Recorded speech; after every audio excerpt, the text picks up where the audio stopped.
Have you ever frozen mid-conversation because someone spoke just a little too fast? Or you understood the words, but by the time you thought of a reply, the topic had already changed? Yeah, that happens to almost every English learner. And honestly, it's not because your English is bad. It's because you've been learning textbook English, not real English. So today, we're fixing that. Welcome to Shine Like English. The podcast where you don't just learn English, you live it. Real conversations, real speed, real English. In the next 15 minutes, you're going to hear 5 everyday scenes. The kind you'll actually run into. A friend catching up, ordering coffee, asking a stranger for directions, a small disagreement, and casual weekend plans. No slow, robotic textbook lines, just natural conversation, the way people actually speak. And by the end, you'll walk away with real phrases you can use today. So take a breath, get comfortable, and let's dive right in. Let's shine. Hey! Oh my gosh, it's been so long. How have you been? I know, right? It's been what, 3 months? I've been good, just really busy with work. How about you? Same here, actually. I just got back from a trip to Goa. No way. How was it? Honestly, it was incredible. The beaches were beautiful, the food was amazing, but the weather was so humid. I was sweating the entire time. Classic Goa weather. Did you try any water sports? I did. I tried parasailing for the first time. Wait, seriously? Weren't you scared? Terrified. My hands were shaking before we even took off, but once I was up in the air, it was the most peaceful feeling ever. That's the thing about fear, isn't it? It feels huge before you try something, and then afterward you're like, why was I even worried? Exactly. Speaking of trying new things, how's the new job going? Honestly, it's a mixed bag. The work itself is interesting, but I'm still getting used to my new manager. What do you mean? She's very detail-oriented, like extremely particular about how things are done. It's an adjustment, but I think it'll make me better at my job in the long run. That's a really mature way to look at it. I try.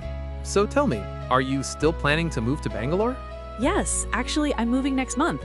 Wow, that's huge news. Are you nervous? A little. I don't know anyone there, but I think it's time for a change of scenery.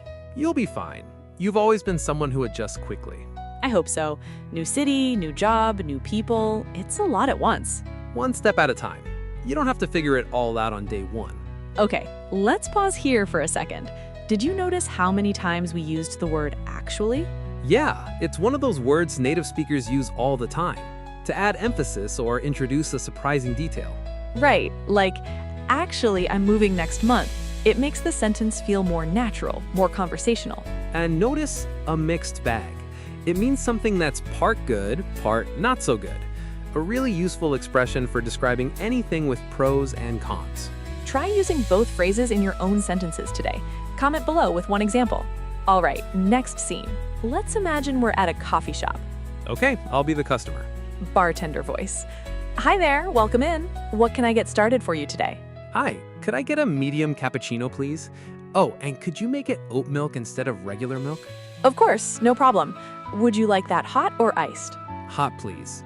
Actually, wait, do you guys have any pastries? We do. We've got croissants, blueberry muffins, and a chocolate chip cookie.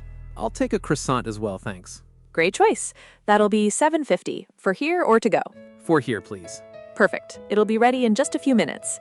Can I get a name for the order? Sure, it's fine either way. Just call out cappuccino. All right, we'll call out cappuccino then. We'll have that ready shortly. Perfect. Thank you so much. No problem. Have a seat. We'll bring it right over. Notice how natural that felt? No one says, I would like to purchase a cappuccino. We say, could I get a cappuccino, please? Exactly. Could I get is one of the most useful phrases in daily English. Use it at cafes, restaurants, shops, anywhere you're ordering something. Also notice for here or to go. This is a very common question at any food place in English-speaking countries. Try saying it out loud right now. Could I get... Go on, pause the video and practice. Let's try a new situation now. Asking a stranger for directions. Sure, I'll play the stranger this time. Approaching politely. Excuse me, sorry to bother you. Do you know how to get to the nearest train station from here? Oh sure, no problem. Just go straight down this road for about 2 blocks and you'll see a signal. Okay, straight for 2 blocks. Right. Then take a left at the signal and the station will be right in front of you. You really can't miss it.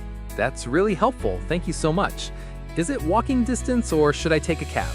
It's about a 10-minute walk, so it's pretty manageable if the weather's okay. Perfect. I'll walk then. Thanks again. I really appreciate it. No worries at all. Have a safe trip. 2 great phrases here. You can't miss it, meaning it's very easy to find. And no worries at all, a friendly, casual way of saying it's not a problem. Both are extremely common in everyday spoken English, especially in casual settings. Let's try something different now, a light disagreement between friends. Let's do it. So, are we still on for the movie tonight? About that, I don't think I can make it anymore. What? We planned this a week ago. I know, I'm sorry. Something came up at work and I have to finish a report by tomorrow morning. Come on, can't it wait until tomorrow?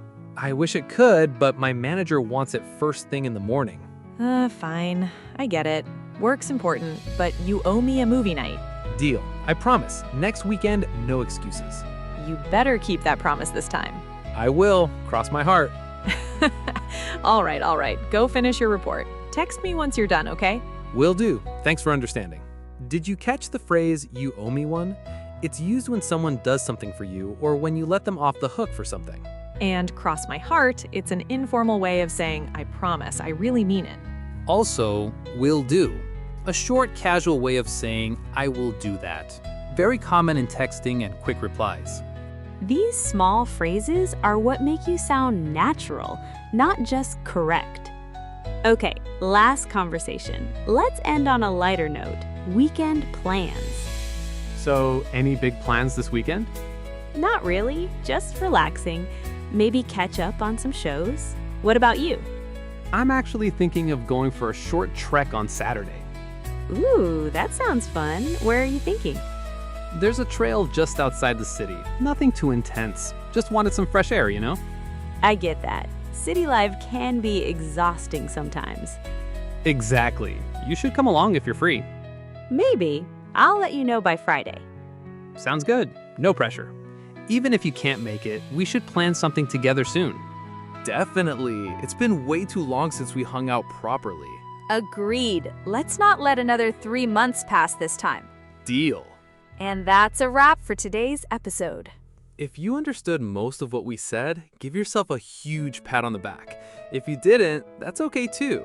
Replay the video and this time focus on the phrases we highlighted. Remember, could I get, actually, you can't miss it, you owe me one, cross my heart, will do. These are the real building blocks of natural English. Drop a comment below telling us which phrase you're going to use today. And if this helped you even a little bit, hit that subscribe button because every episode we're bringing you closer to speaking English with confidence. Remember, it's not about being perfect.